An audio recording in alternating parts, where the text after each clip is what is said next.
Wacana libur sekolah selama 1 bulan selama bulan Ramadan yang digulirkan oleh pemerintah menjadi perbincangan hangat di masyarakat. Kebijakan libur selama bulan Ramadan sendiri tak asing untuk anak sekolah di era 90-an hingga awal 2000-an, tepatnya di masa Presiden Gus Dur. Kebijakan ini juga masih diterapkan di sekolah-sekolah yang berada di Kementerian Agama seperti madrasah dan pondok pesantren. Kini sedang dikaji untuk diterapkan di sekolah-sekolah umum. Sejatinya, libur sekolah selama bulan Ramadan bisa memberikan kesempatan bagi siswa untuk memahami esensi bulan suci dan memperbaiki ibadahnya dengan konsekuensi meninggalkan sejenak mata pelajaran umum. Bagaimana sebaiknya implementasi wacana libur sekolah ini dilaksanakan? Tim TV One mengabarkan.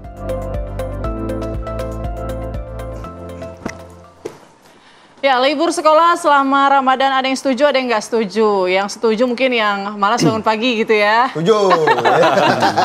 Malas nganterin anaknya sekolah. Tapi yang tidak setuju biasanya ibu-ibu bekerja, nanti bingung bagaimana mendampingi anak-anaknya di rumah. Betul. Apa saja kegiatannya, tidak ada yang mendampingi gitu. Nah, ini kalau menurut ibu-ibu, orang tua ya, bapak-bapak. Tapi kalau menurut MUI dan juga Koordinator Nasional Perhimpunan Pendidikan dan Guru atau P2G, ini seperti apa? Langsung saja kita kenalkan. Ada dua narasumber kita pada pagi hari ini yang sudah hadir. Ada Mas Satriwan Salim. Satriwan Salim, Koordinator Nasional Perhimpunan Pendidikan dan Guru P2G. Selamat pagi, Mas Satriwan. Dan Buya Anwar Abbas, Wakil Ketua Umum MUI. Assalamualaikum, selamat pagi Buya. Waalaikumsalam Mbak Putri, Mas Philip. Oke, pertama kita mungkin dengarkan pendapat Buya dulu lah. Dari MUI sendiri mengkaji wacana libur saat Ramadan ini gimana tuh nanti? Efektif nggak kegiatan belajarnya atau lebih banyak ruginya sebetulnya? Yang pertama saya ingin tegaskan bahwa tempat mendidik dan mengajari anak itu tidak hanya di sekolah, tapi juga di rumah tangga dan di masyarakat. Jadi dengan demikian tempat pendidikan itu ada di 3 tempat. Tapi selama ini kita lihat tempat pendidikan itu lebih banyak berlangsung di sekolah. Padahal anak-anak ini tidak boleh kita kerangkeng di sekolah. Karena dia akan terjun ke tengah-tengah masyarakat. Oleh karena itu bagi saya anak-anak ini harus sering dibawa ke tengah-tengah masyarakat.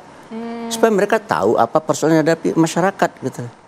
Nah, oleh karena itu saya terus terang saja dengan adanya ide ini ya, bukannya libur sekolah dia ya, tapi tempat belajarnya dipindahkan ke rumah dan dipindahkan ke tempat tengah-tengah masyarakat gitu. Oleh karena itu sekolah masih berkewajiban memantau kegiatan anak di rumah dan kegiatan anak di tengah-tengah masyarakat. Jadi tetap tidak libur sebetulnya ya Bu. Nggak libur. Tetap ada kegiatan. Ada kegiatan yang itu konteksnya adalah untuk mencetak anak-anak ini menjadi anak-anak yang beriman dan bertakwa serta berakhlak mulia serta memiliki life skill. Saya ini orang Padang ya. Semestinya anak-anak ini kita juga kasih keterampilan yang bersifat life skill. Berdagang misalnya. Berdagang. Bulan puasa adalah momen untuk anak-anak berlatih berbisnis ini ya. Membuat makanan. Saya mami. Saya kalau nggak diajar oleh ibu saya dulu memasak, membuat rendang macam-macam, nggak pandai saya. Tapi karena diajar oleh ibu saya memasak ya, membuat ini, membuat itu, saya sekarang bisa. Jika saya istri saya tidak bisa memasak, misalnya karena ada kegiatan, saya bisa masak sendiri. Dari mana saya dapat? Karena diajar oleh ibu saya di rumah. Bulan puasa bisa dijadikan momentum ya untuk mengajari anak-anak punya life skill. Kalau perempuan biasanya buat kue lebaran. Ya jelas. Tidak hanya untuk lebaran tapi bisa juga dia jual di sore hari kan. Betul. Dia buat makanan, dia buat minuman. Jadi dia terlibat dalam proses produksi, kemudian dia juga ikut dalam memasarkan, dalam distribusi.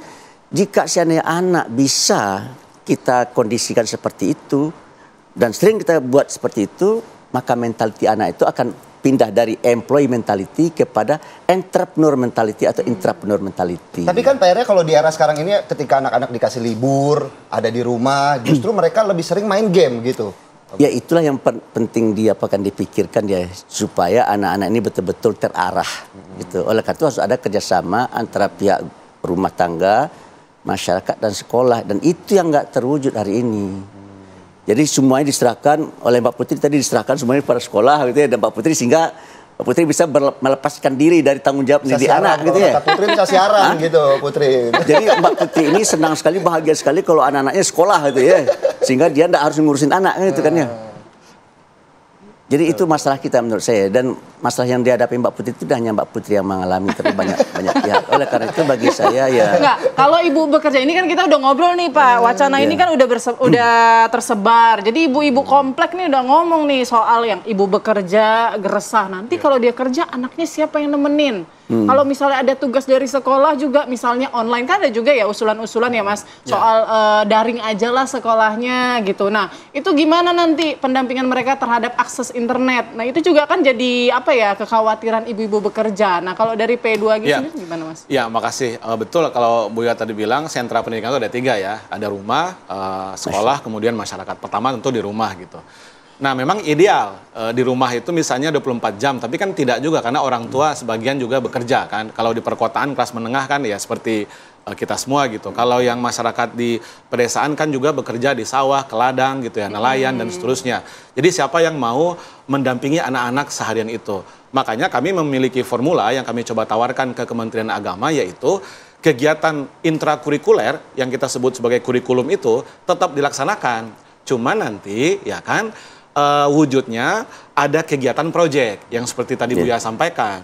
Jadi dua-duanya dapat gitu ya, dua-duanya dapat, baik yang kurikulernya tetap dapat, intrakurikuler maksud saya yaitu belajar materi ya kira-kira. Anggaplah kalau kita simulasikan sampai jam 9 pagi itu belajar yang kurikuler, kimia, fisika, IPA, IPS, matematika tetap belajar ya kan, atau sampai jam 10. Nah sisanya misalnya sampai jam 2 atau sampai jam 1 itu kegiatan yang proyek ke masyarakat. Nah di kurikulum Merdeka memang ada desain itu yang namanya proyek penguatan profil pelajar Pancasila. Yang diantara tema itu ada tema kewirausahaan yang tadi Buya sebutkan itu.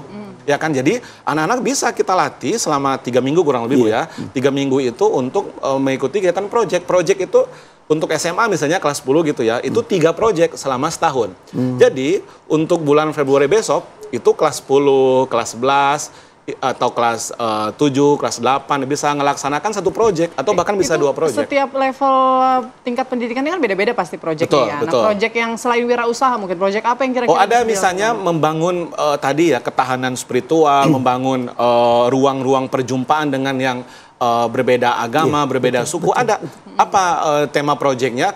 Kebinekaan, Bhinneka Tunggal Ika ada.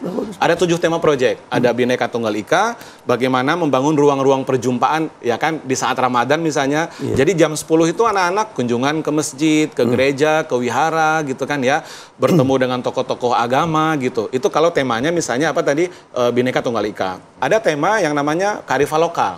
Ya kan bagaimana membangun nilai-nilai lokal wisdom yang ada di masyarakat. Ya kan seperti di Minang waktu kecil itu ada didikan subuh, kemudian siangnya ada kegiatan yang bernuansa agama apa gitu kan ya.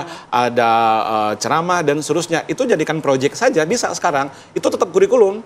Jadi kurikulum sekolahnya nggak tertinggal gitu ya. Penanaman nilai-nilai spiritual, nilai-nilai pesan-pesan Ramadannya, tanggung jawab, toleransi, kepedulian, itu juga dipupuk. Nah udah 2 tuh ya, 3 tadi kewirausahaan. Semuanya kira-kira ada 7 tuh. Tinggal pilih. Berarti secara program sebenarnya udah siap. Jadi udah siap gitu ya? Tidak betul-betul libur. Jadi kalau dikatakan libur ya wajar orang tua kayak Mbak Putri khawatir kan gitu. Mas Philip sih senang ya gitu ya. Jadi karena apa? Di rumah ngapain? Kalau PJJ solusinya kami nggak setuju. Kenapa? Kalau online nggak setuju malah? Iya dong, karena screen time-nya. Nah, ini menjadi masalah global oleh UNESCO. Disampaikan sekarang anak-anak itu dia bertemu dengan layar itu, tatap layar itu Bu ya lebih banyak ketimbang tatap muka gitu kan. Karena apa? Di sekolah juga berbasis gawai, berbasis internet digital gitu ya. Makanya negara-negara maju kayak Australia terbaru sudah melarang anak di bawah 16 tahun tidak boleh punya media sosial. Di Eropa juga melarang anak membawa laptop atau gawai ya ke sekolah gitu. Nah, bayangkan kalau PJJ sajalah pendidikan jarak jauh, ya anak udah cocok. Ya, nah itu 1 gitu. Nah, yang kedua ada lagi, kita juga harus empati. Bulan puasa itu kan bulan empati tuh, kepedulian sosial dibentuk. Apa Bu ya? Guru-guru di madrasah swasta, sekolah swasta yang bawah, yang la yamutu wa la yahya, yang tidak bermutu karena kekurangan biaya sekolahnya. Itu kalau sekolah libur, orang tua nggak mau bayar SPP full. Kalau orang tua tak bayar SPP, guru-gurunya digaji dari mana?